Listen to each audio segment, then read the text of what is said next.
no question that faith is very important when it comes to healing. The accounts in the Bible make this clear. Over 10 times, Jesus noted the sick person's faith, and in at least another 8 incidences, Jesus commended the faith of the friends or the family that brought a sick person to Jesus. Jesus honors faith. Jesus commends our trust in Him. Faith pleases God. I love how important the community's faith is in helping someone get whole. It can be a very difficult situation when an individual is in chronic pain, dealing with daily symptoms, hearing bad reports. It's difficult to keep trusting, to keep having strong faith in Jesus. But it strengthens one's faith when those around you are there to encourage you to trust Jesus with you, and while you are waiting to get better. Waiting is hard. Friends ease the burden, even the burden of believing.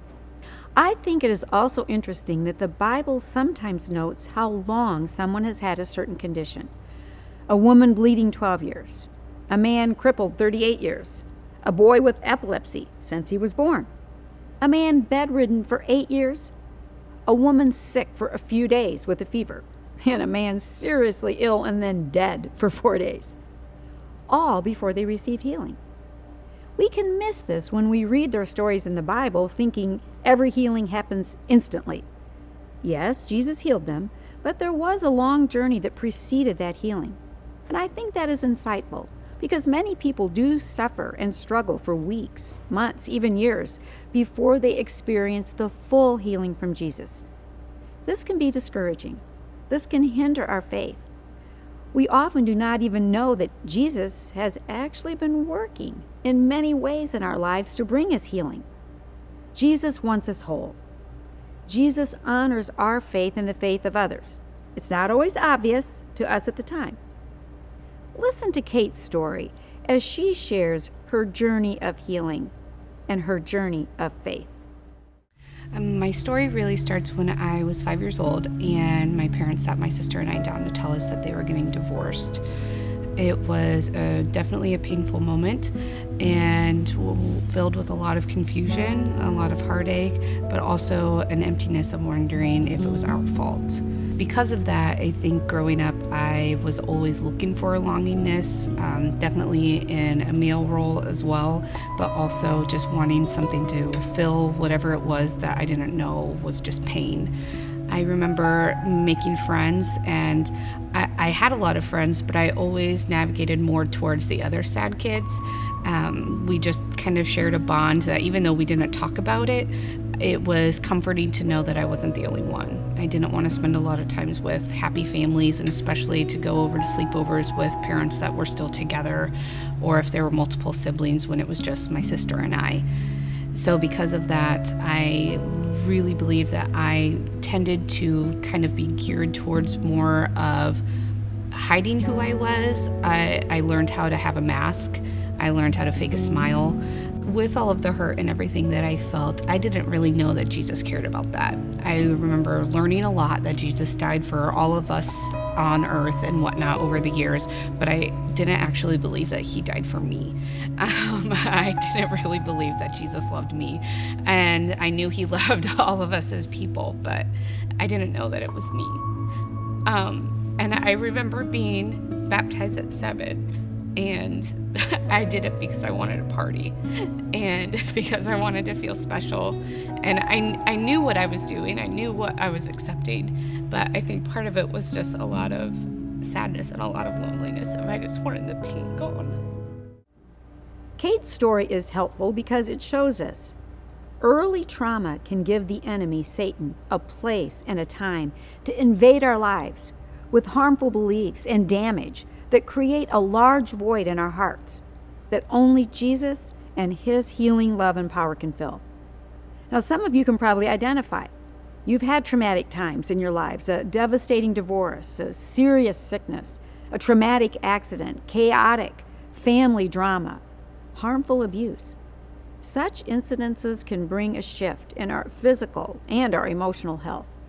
We may try to heal these wounds with religion, church activities, Bible study, desperate prayer, youth group, and those are all good, but religion is no substitute for God's presence, which is why His presence is a very, very high value in our Vineyard family and in our gatherings. We know that when we tune into God's presence, things change. Worship, which honors the manifest presence of God, is a powerful avenue for healing. We encounter God. Jesus wants to encounter us, speak to us, lead us into health. Listen as Kate continues her story.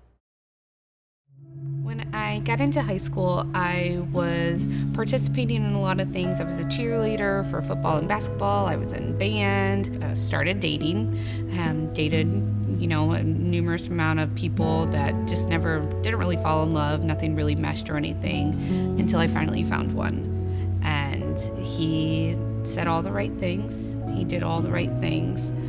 And he saw something in me that needed to be filled. And he also had something that he needed to be filled.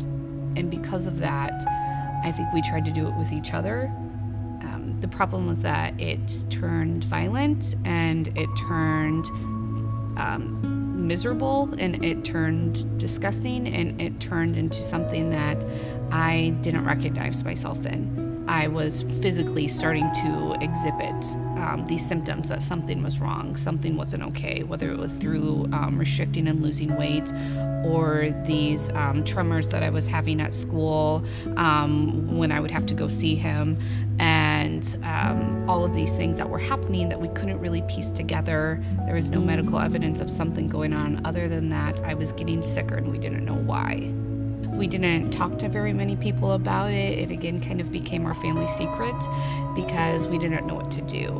My mom had reached out definitely to the judicial system in general to see what else we could do, reached out to the school. So because of that, and because I didn't feel necessarily as protective as I could have, and even though my mom and the rest of my family tried to keep me safe, it diminished my faith a little bit more. Again, that affirmation that I really didn't deserve to be better. I didn't deserve that Jesus died on the cross for me was kind of confirmed by this. Again, even though I logically knew that was a lie from the enemy, the feeling of it inside was still that I wasn't worth it.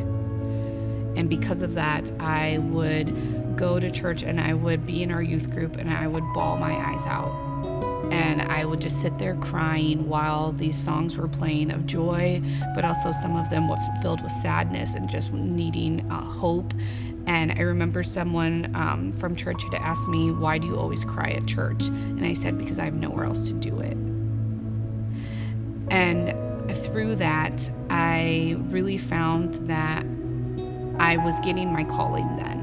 I remember being up there at 16, sitting there at church, and I heard Jesus' voice for the first time saying, "You are going to help someone like you, and you're going to help someone like that boy who's doing this to you. And I'm going to give you the ability to not only see the good in the victim, but to see the good in the perpetrator." Jesus never left. He was still there. He was waiting to speak. It is good that Kate kept in relationship with her church life, her friends, her family. She exercised her faith, although it was weak and faltering. She nevertheless continued to seek Jesus. Jesus loves that.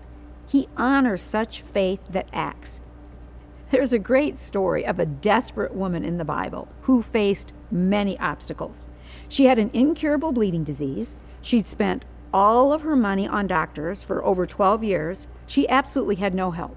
So she decides to go to Jesus, which in the Jewish culture was extremely dangerous because she was considered unclean with her discharge. And she was a woman and alone. This is no. Well, no doubt, she also was insecure, years of isolation, and extremely weak in her body. Watch her faith in action in this story recorded by Mark. A woman in the crowd had suffered for 12 years with constant bleeding. She'd suffered a great deal from many doctors, and over the years she had spent everything she had to pay them. But she had gotten no better. In fact, she had gotten worse. She had heard about Jesus, so she came up behind him through the crowd and touched his robe. For she thought to herself, if I can just touch his robe, I will be healed." Immediately, the bleeding stopped. She could feel in her body that she had been healed of her terrible condition. Jesus realized at once that healing power had gone out from him, so he turned around in the crowd and he asked, "Who touched my robe?" His disciples said to him, "Oh, look at this crowd pressing around you. How can you ask who touched me?" But he kept on looking around to see who had done it. Then the frightened woman, trembling at the realization of what had happened to her, came, fell to her knees in front of him, and told him what she had done. And he said to her, "Daughter, your faith has made you well. Go in peace. Your suffering is over." Yes, her faith, a faith that pressed through so many obstacles, so many years of despair, poverty, shame, pain, faith after 12 long years. And Jesus calls her daughter, commends her for her faith, a faith that had made her whole. Faith in Jesus, not some pumped up, arrogant faith, "Watch me, I know Jesus heals, see how brave I am." No, simple faith in him. He loves us so very much. Kate discovered this up close and personal. Over the years, because this was a very long time, this took a good 10 years to kind of detach from. After a while, I had known my husband through church, but we had eventually gotten married. I received my master's in social work and started working in the social work field, and I started experiencing more healing. I remember going to healing rooms 3 years ago, and I was actually going for hip pain because my hip was hurting. And I remember someone had prayed for me, and they told me that Jesus really loves me. And as cliche as it sounded, like, it just seemed so small, but at the same time was like, even though I had heard that 1,000 times, it was one of those just like really hit home on, like, I was not meant to suffer, and I was not meant to be this weak person who didn't do anything with everything that they've been through. And I know it's made me stronger. I know that I wouldn't have met my husband if it wasn't for it. I wouldn't have my career if it wasn't for it. I wouldn't be me if it wasn't for it. But at the same time, I'm all of those things because I chose Jesus and Jesus chose me, and that he's loved me and he's helped heal me through it, to where I can speak with authority over others who are going through the same thing, to know that they can get through it too. Healing is often progressive. It takes time, but it does happen. So keep trusting, keep believing. Because there are those power encounters where something more dramatic and obvious does happen, especially as we put ourselves in relationship with people and places where that can happen, places like healing rooms. Also, God can and does use our pain to help us see what are the gifts he has put in us. And we might end up in a career that maybe we never would have considered before. Plus, we now have faith that Jesus will heal those in our care. We know he doesn't play favorites, and he wants us to freely give away what we have so freely received. We can give away his healing with compassion. We know how it feels. We know how he feels. Jesus' love and compassion are so important for healing. Along with this, worship brings healing that nothing else can. We actually see this in the Old Testament in an incident with a tormented King Saul. It says, whenever the tormenting spirit from God troubled Saul, David would play the harp. Then Saul would feel better and the tormenting spirit would go away. Wow. Our worship can drive out tormenting spirits. Yes, in ourselves and in others. The presence of God will envelop us and set us free. I'm very thankful for healing rooms. I'm able to lead worship in there every time, and I've been able to find that through worship, I have been able to be healed even more, and that Jesus is using that as a tool for me so that when I sing and when I play for people, that they experience healing through that. And through this year, I've definitely felt that Jesus wants to heal even more so mental health specifically. I've gotten that word all year, that 2016 and 2017 are the years. And I remember back in March of 2016, my body was being physically attacked by the enemy. And just one day, March 31st, 2016, I was allergic to all food suddenly except for sweet potatoes, bananas, and rice. And I had dropped about 12 pounds in a week, and I knew Satan was triggering that eating disorder in me. He wanted me to crave that again. He wanted me to use that again. And I remember going to specialist after specialist trying to figure out what was happening or what this autoimmune disease was. I had a couple pastors pray over me, and they were telling me that the spirit of death was upon me, and they could feel Satan's claw within me just trying to take me down. Someone had mentioned that they felt that there might have been some sort of other presence there, whether it was a demonic one or just that I needed some deliverance. And we had tried to pray through it, but it just didn't seem to leave. And so in the fall, I remember Robbie Dawkins was speaking, and he was talking about how he was delivering people from demons and just other spiritual warfare and whatnot, and that he was giving a story where someone had sighed, and it was almost like the demon had came out of them. And that day, I looked at my mom and I said, "It's today. It's going to happen today." So I went down for the last worship song, and it was No Longer Slaves. And I remember lifting my hands and singing and bawling my eyes out. And someone from Healing Rooms that I know came up and laid her hands on me and started speaking in tongues. And I could just feel it coming. Other people started gathering, and then eventually Putty came over. And he said, "Kate, today's the day. This thing is leaving you." And I just remember he pressed onto my hands like this right here, and I was slain for the first time. And I fell to the ground, and my body was contorting a little bit and just shaking. And again, I remember being very scared, but at the same time, I was more scared because it was almost this weird feeling of loss of like, I've held on to this thing for half of my life, and now it's going to leave.